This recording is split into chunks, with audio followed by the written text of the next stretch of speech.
My channel blog and fun junction.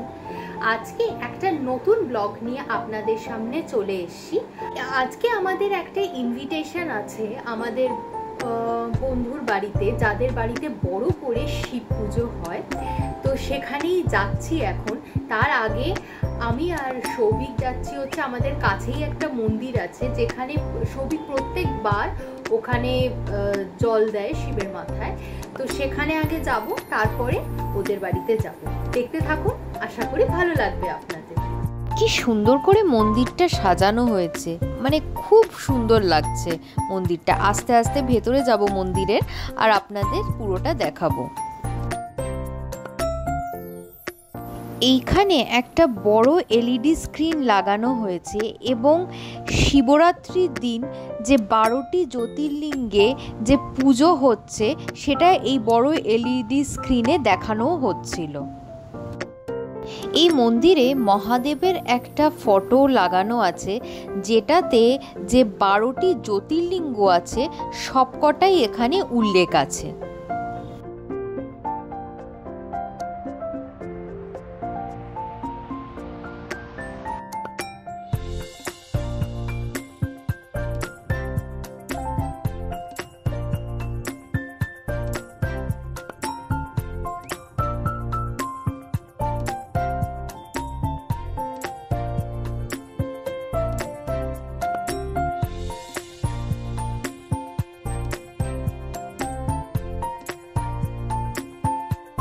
আমরা চলে এসেছি সেই বন্ধুর বাড়িতে।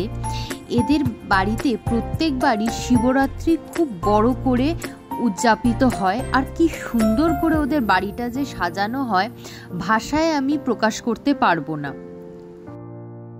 এটা হচ্ছে ওদের ঠাকুর ঘর।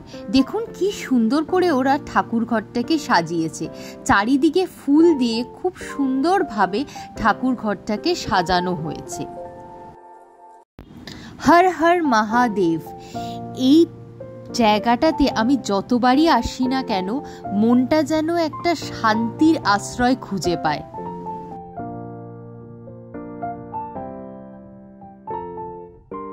আমরা যখন গিয়ে পৌঁছাই তখন অলরেডি 1 প্রহরের জল ঢালা কমপ্লিট হয়ে গেছে।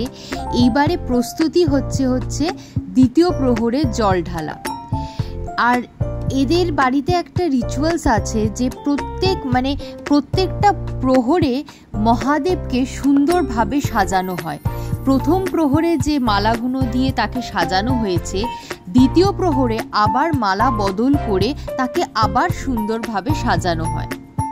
আর এটাই শেষ নয়, আমি যে পাড়ার মন্দিরের কথাটা বলছিলাম, সেখানে যেদিন ভোগ বিতরণ করা হয় সেদিন কিন্তু এখানে ফাংশনও হয়।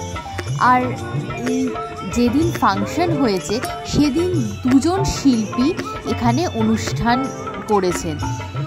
সবই ভোলে বাবার গান। খুবই ভালো লেগেছে প্রোগ্রামটা আপনাদের সঙ্গে শেয়ার করলাম। আশা করি আপনাদের ভালোই লাগবে।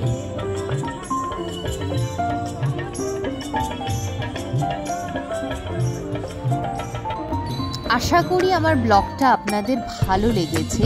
যদি ভালো লেগে থাকে লাইক, শেয়ার অ্যান্ড সাবস্ক্রাইব। আর আমার সঙ্গে থাকবেন আর দেখতে থাকবেন ব্লগ অ্যান্ড ফান জাংশন। আর নতুন নতুন ব্লগ আসতেই থাকবে।